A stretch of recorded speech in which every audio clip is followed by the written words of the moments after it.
ఇక మన అసలు విషయానికి వస్తే పార్టీలో మీరు ఎక్కువ కాలం ఉన్నారు, దాదాపు 14-16 సంవత్సరాలు ఉన్నారు. పార్టీ ఆ ఏరియాలో దండకార్యంలో ఎక్కువ ఆదివాసీల పోరాటం కోసం ఎక్కువ పోరాటం చేస్తుంది దాదాపు 40 సంవత్సరాల నుంచి. మరి ఆదివాసీలు చేస్తున్నప్పుడు ఆదివాసీ పోరాట సమితి అని పేరు ఎందుకు పెట్టకూడదు? ఆదివాసీ పోరాట సమితి అంటే అక్కడ ఇప్పుడు కటాప్లో ఉన్నది బిచ్చనాల్చి ఏరియా కమిటీ అని పెట్టారు.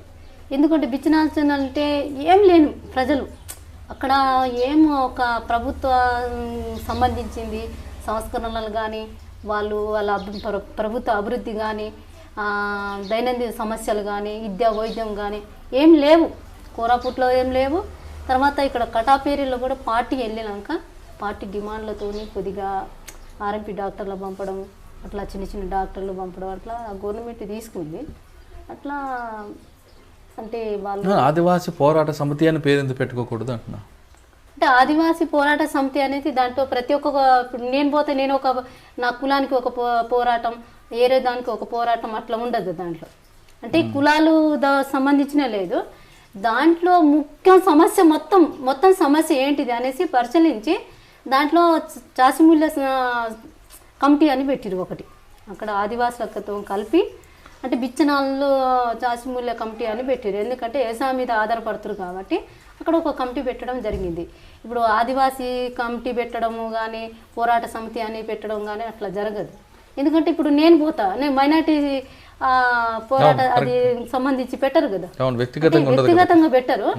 పూర్తి సమస్య తీసుకొని దానికి విశ్లేషించి పై కమిటీ గుట్ట కూర్చొని దాంట్లో ఒక నిర్ణయం తీసుకొని ఏదైతే ముఖ్యంగా ఉన్నదో అక్కడ సమస్య దాని మీద తీసుకుంటారు. ఇప్పుడు మీరు ఉన్న కంపెనీలో కానీ మీరు పనిచేస్తున్న దళకంత ఇంట్లో కానీ మహిళలలో రాజకీయ చైతన్యం తీసుకురావడానికి కానీ లేదా ఆదివాసీ మహిళల్లో రాజకీయ చైతన్యం తీసుకురావడానికి మీరు ఏ విధంగా కృషి చేశారు? చాలా కృషి చేసి చాలామంది రిక్రూట్ చేసి కటాప్ ఏరియాలో ఈ ఎన్కౌంటర్ జరగకముందు రామగూడ ఎన్కౌంటర్ జరగకపోతే ఒక లెవెల్గా ఉండేది ఉద్యమం అక్కడ.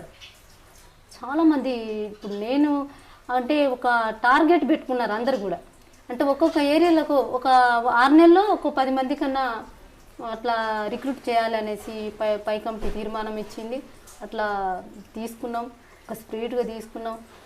రామగూడ ఫైరింగ్ అయినాక చాలామంది ఇట్లా చనిపోవడం జరిగింది అక్కడి నుంచి. అయినా కానీ ప్రజలైతే ఇంకా బాగానే ఉన్నారు అప్పటికి కూడా. ఇంకా నేను హెల్త్ ప్రాబ్లం వచ్చినాక చిన్నగా అక్కడ అంటే పార్టీ అడవికే పరిమితి అయింది, మైదాన ప్రాంతాలు కనుమరుగైంది అంటారు, వాస్తవం కాదా? అక్కడ మైదాన ప్రాంతం కదా మొత్తం, అక్కడ కోరాపుట్లో అడవిలో ఉన్నది. కానీ ఇప్పుడు దగ్గర ఇప్పుడు ముచ్చంపూడి దాకా తిరిగేటోళ్ళు. అదే అడవి ప్రజలకు మద్దతు ఉందా మైదాన ప్రాంతాలు? ఉంది, మద్దతు ఉంది. మరి ఎందుకు క్రమేపీ తగ్గిపోతుంది ప్రాబల్యం? అంటే కొన్ని అంటే నిర్బంధం సమస్య, మెయిన్ నిర్బంధం. తర్వాత ఎన్కౌంటర్లు జరగడం, చనిపోవడం, అట్లా దాంట్లో మెయిన్ అయితే నేను టెక్నాలజీ డెవలప్ అయినాక దాడులు జరగడం, అంటే ఎమ్మటెమ్మటే ఫైరింగ్లు జరగడం, నీళ్ళు అన్నం తిండి తిప్పలు కూడా సమస్య రావడం, కొంతమంది రాజకీయాలు బలంగా లేని వాళ్ళు వెళ్ళిపోవడం, తుపాకులు పెట్టేసి కూడా పోయిన సంఘటన కూడా ఉంది. అంటే ఆదివాసీ అభివృద్ధికి మావోయిస్టు పార్టీ అడ్డుకుంటుందని ప్రభుత్వం వాదిస్తుంది, మీరేమంటారు? అట్లయితే ఏం లేదు, పార్టీ అయితే ఎక్కడ అభివృద్ధికి అడ్డుకున్నది ఏం లేదు. అంటే రోడ్లు వేసిన అడ్డుకుంటారు, లైట్లు పెట్టిన అడ్డుకుంటారు, అంటే ఇప్పుడు వాళ్ళకి మౌలిక సదుపాయాలు కల్పించాలన్న పార్టీ అడ్డుకుంటుంది, వాళ్ళ కాంట్రాక్టులు బెదిరించడం, ఇటువంటి సంఘటనలు చేయడం వల్ల ఆదివాసీ గ్రామాల్లో అభివృద్ధి ఆగిపోతుంది. దాని ప్రధాన కారణం మావోయిస్టు పార్టీ అని ప్రభుత్వం అంటారు. అంటే అభివృద్ధి అంటే ఇన్ని రోజులు లేనిది ఇప్పుడు ఎందుకు సడన్ పార్టీ వచ్చినాక అభివృద్ధి పెరిగింది? ఇప్పుడు పార్టీలో చర్చ నేననేది కాదు, అక్కడ పై కమిటీ నుంచి పార్టీ చెప్పింది. అంటే సడన్గా లేనిది ఎప్పుడు లేనిది ఇప్పుడు ఎందుకు వచ్చింది అభివృద్ధి, ఇప్పుడు గవర్నమెంట్కు ఎట్లా మేల్క తట్టింది అసలు అనేది వాళ్ళు చెప్పడము. రోడ్లు ఎందుకంటే పార్టీకి ఇక్కడ తరిమేసి ఇక్కడ ఉన్న ఓనర్లు తీసుకుపోవడానికి ఏమనేది ఒక సిద్ధాంతం కూడా ఉన్నది పార్టీ. అందుకు వ్యతిరేకించేవారా? దానికి వ్యతిరేకించారు. మీరు మీతో పాటు ఇంకొక సెంట్రల్ కమిటీ సంబంధించిన కానీ ఒక మహిళ, ఆవిడ వేధింపుల నుండే పార్టీలో చాలామంది బయటకు వస్తున్నారనేది ఒక వార్త ఉంది, దాన్ని మీరేమంటారు? అంటే మహిళలు ఏదింపులు అంటే చిన్న ఇప్పుడు తప్పులు జరుగుతుంది. ఇప్పుడు కమాండర్ ఒక ఏరియా కమిటీలో ఒక నిర్ణయం తీసుకుంటారు, దానికి కట్టుబడి మనము పనులు చేసుకొని రావాలి. మన స్వయంగా నిర్ణయాలు తీసుకొని అంటే అక్కడ పరిస్థితి బట్టి తీసుకోవాలి, మనం తీసుకోవద్దంటున్నాం. ఇలా ఈ రోడ్డు మీద పోవాలి, ఇదే రోడ్డు మీద పోవాలి, పోయి మళ్ళీ కార్యక్రమాలు చేసుకురావాలంటే దాంట్లో పరిస్థితులు మారుతాయి. మారినప్పుడు మనం కూడా మన ఆలోచనలు కూడా మార్చుకొని మనం చాకచక్యంలో మన పనులు చేసుకురావాలి. అట్లా చిన్న చిన్న తప్పులు జరిగినప్పుడు అయితే కొద్దిగా గట్టిగా చెప్పడం కూడా ఉన్నది, లేదని పోకళ్ళు ఉన్నాయంటారు. చిన్న అంటే పెద్దగా లేవు, కొద్దిగా అయితే ఉన్నాయి. ఎవరా మహిళ? మహిళ అనేది నాకు అక్కడ ఎత్తుల ద్వారా నాకు ఏం సమస్య ఎదురు కాలేదు. అందరూ చనిపోయారు ఇప్పుడు వాళ్ళు లేరు. చిన్న చిన్న సమస్యలు మహిళలతో కూడా వచ్చింది, కానీ వ్యక్తుల వారీగా ఇంకా చెప్పుకోలేము. చిన్న చిన్న సమస్యలు అయితే ఉన్నాయి. ఏఓబిలో మావోయిస్టు పార్టీకి ప్రజల మద్దతు ఉందా, తగ్గిందా, పెరుగుతుందా? నేను వచ్చినప్పటికైతే చాలా మద్దతు ఉండేది.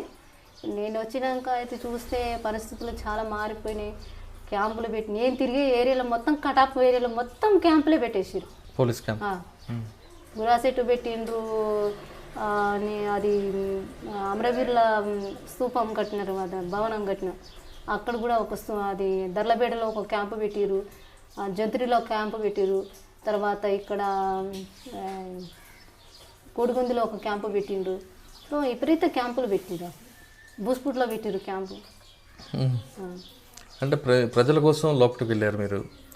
అనారోగ్య సమస్యలు ఇంకా వేరే సమస్యల నుంచి బయటకు వచ్చారు? నాకైతే మెయిన్ అయితే అనారోగ్య సమస్య వచ్చినాక సాకేతు నేను ఇంటికి అంటే నేను పార్టీలో పోయిన కాడి నుంచి మా అమ్మ రిలేషన్ అంటే మా అమ్మ వాళ్ళతో కాంటాక్ట్ లేదు అసలు నాకు, కొద్ది కూడా లేదు. నేను పార్టీలో పోయినా కానీ చూస్తానంటున్నా కానీ పార్టీ కల్పిస్తా అన్నది కానీ ఎప్పుడు కూడా నేను మా అమ్మ వాళ్ళకి చూడాలనేది ఏం లేదు. ఎప్పుడన్నా వీలుంటే పిలవండి లోపల చూస్తాననేసి ప్రపోజల్ పెట్టినా నేను. అట్లా రామగూడ ఫైరింగ్ జరిగినాక పార్టీ రిలేషన్తో ఫోన్ నెంబరు తీసుకురావడం జరిగింది. ఫోన్ చేసి మా తమ్ముతో మాట్లాడితే మా అమ్మ వాళ్ళందరూ ఏడ్చినారు. కానీ అప్పటికీ హెల్త్ బాగాలేదు నాకు. ఇంకా సాకేత్కు నేను ఇంటికి వెళ్ళిపోతానని చెప్పిన. సాకేతు నేను ఎప్పుడు చెప్పినా ఏ నెలలో చెప్పిన 3 నెలలు ఆపిరు నాకు, 3-4 నెలలు ఆపిరు. నువ్వు నిర్ణయం అట్లా ఆలోచించడం మంచి పద్ధతి కాదు, నీకు సమస్యలు పెద్ద ఏం లేదు, అనారోగ్యం చూపిస్తాం అనేసి అన్నారు.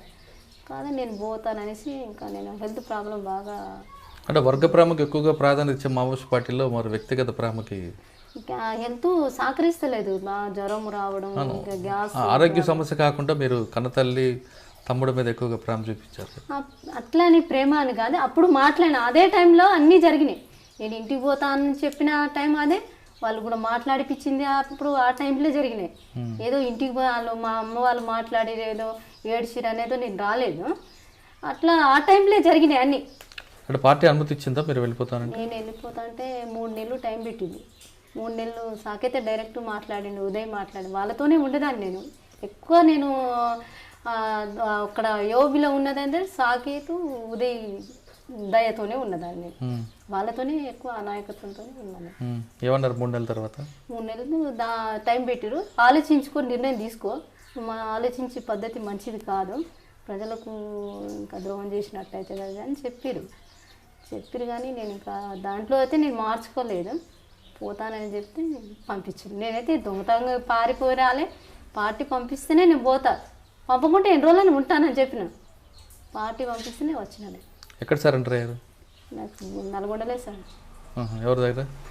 రంగనాథ్ ఎస్పీ సార్ దగ్గర. అదే ఎస్పీ గారితో గతంలో ఫైట్ అయింది కదా మీరు, ఒక ఎక్స్చేంజ్ ఆఫ్ ఫైర్ తప్పించుకున్నారు మీరు నల్లమలలో. అవును. ఏమన్నారు అప్పుడు సార్? ఇంకా మాట్లాడి ఇంట్రగేషన్ చేసిరు, దాంట్లో కూడా చెప్పిన. వచ్చిన తర్వాత మీకు రావాల్సిందన్నీ వచ్చాయా? అయితే ఇప్పుడు అయితే రివార్డు ఇచ్చారు, 4 ఎకరాల ల్యాండ్ ఇచ్చారు, అది పట్ట గిట్ట ఏం ఇవ్వలేదు, ఇంకా మిగతా ఏం రాలేదు. మీ సమస్యను పరిష్కారం ఏందో? సమస్య అంటే ఇప్పుడు ఇచ్చిన చెప్పిండ్రు కానీ ఇవ్వలేదు. ఏమన్నారు ఎస్పీ గారు? ఇస్తామని చెప్పారు.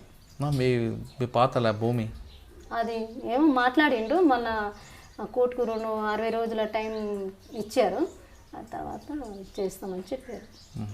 ఇప్పుడు బయటకు వచ్చారు, ఇప్పుడు ఆరోగ్యం ఎలాగుంది మీకు? జరా అక్కడ ఉన్న అప్పుడు కంటే ఇప్పుడు కొద్దిగా పర్లేదు. ఏం చేద్దాం అనుకుంటున్నా, మీ లక్ష్యం ఏంటి ఇప్పుడు? ఇప్పుడు లక్ష్యం అయితే అమ్మ నాన్నతోనే ఉంటా, ఫ్యామిలీకి. ఇప్పుడు మీరు వెళ్తున్నప్పుడు గ్రామాల పరిస్థితులు వేరు, ఇప్పుడు గ్రామాల అభివృద్ధి చెందే ప్రభుత్వ పథకాలు కింద వరకు వస్తున్నాయి. అప్పుడు ఉన్న పరిస్థితులు ఇప్పుడు లేవు, అది వాస్తవం కదా? ఇంత అభివృద్ధి చెందుతున్న ప్రాంతంలో ఇలాంటి సమస్యలు చాలా సమస్యలు ఎదురవుతున్నప్పుడు మీలాగా అడవిలోకి వెళ్ళి తుపాకీ పట్టుకోవాలా, లేదు ప్రజాస్వామ్యబద్ధంగా పోరాటం చేయాలి? ఇప్పుడున్న పరిస్థితులు అయితే ఇప్పుడు ఎవరు తుపాకీ బట్టంత ఆలోచిస్తలేరు. అలాంటి పరిస్థితి ప్రభుత్వం కలిపి కొద్దిగా సమస్యలు ఉన్నాయి, ప్రభుత్వం దాంట్లో అమలు చేసే దాంట్లో కూడా ఉన్నాయి. ఇప్పుడున్న ఏ పని కష్టానికి సిద్ధపడాలి కదా, ఇప్పుడు కష్టానికి సిద్ధపడతలేదు. ఇప్పుడున్న టెక్నాలజీ, ఇప్పుడున్న ఈ సినిమాలు కానీ, తర్వాత ఈ సెల్ ఫోన్స్ కానీ వచ్చే ఎట్లైనా ఒక 600 సంపాదించుకున్నా బతుకుదాం, ఆ కొండలలో పోయి మళ్ళీ ఎవరు కావాలి అన్నట్టుగా ఉన్నది. నేను పరిశీలించిన వరకు అయితే ఇప్పుడు అంటే విప్లవం అంటే నిండు భోజనం కాదు కదా, అలాగ కష్టాలు ఉంటాయి దాంట్లో. మనం మాట్లాడుకున్నారే 10 మంది కుర్రోళ్ళు కలిసి మాట్లాడుకున్నంతగా ఈజీగా అక్కడ ఉద్యమం కాదు, పార్టీలో పోవడం అంత ఈజీ కూడా కాదు. వాళ్ళు మస్తు మాట్లాడుకుంటారు, కానీ ఆచరణలో పోయి అమలు చేసేది చాలా ఉంటుంది. అలాగా అది లేదు, కనిపిస్తలేదు యూత్లో. కొంతమందిలో ఉన్నది కానీ అది ఆవేశంతో ఉన్నదే కనిపిస్తుంది, ఐడియాలజీగా లేదంటే లేదు. ఆవేశంతోనే ఇప్పుడు ఏదో పనులు జరగకపోతే ఎంఆర్ ఆఫీస్ చుట్టూ తిరిగి, లేకుంటే ఏదైనా భూమి ప్రాబ్లం వచ్చినా కానీ, నిరుద్యోగం సమస్య వచ్చినప్పుడు అలాంటి ఆలోచన చేయడం జరుగుతుంది. కానీ వాళ్ళు ఇప్పుడు ఇంకొకటి ఏంటంటే పార్టీ లేదు కదా ఇక్కడ. అప్పుడైతే సిద్ధాంతాలు చెప్పేటోళ్ళు, కొద్ది గ్రామాలలో వచ్చేటోళ్ళు, వాళ్ళకు నిరంతరం ప్రజలకు మోటివేట్ చేసేటోళ్ళు, అలాంటి పరిస్థితి లేదు. కాబట్టి ఆలోచించడం అంటే పెద్దగా ఏం కనిపించలేదు నాకు గ్రామాలలో. ప్రతి గ్రామంలో సమస్యలు ఉంటాయి, ఆ గ్రామంలో సమస్యలను పరిష్కరించడానికి పార్టీ వైపే అవసరం లేదు, ప్రజాస్వామ్యబద్ధంగా ఆ సమస్య పరిష్కరించుకోవచ్చు అంటున్నారు జాంబవి అలియాస్ సరిత. ఇది ఈ వారం సరితతో ఎక్స్క్లూజివ్ ఇంటర్వ్యూ. వచ్చే వారం మరో గెస్ట్తో మళ్ళీ కలుద్దాం. అంతవరకు నమస్కారం.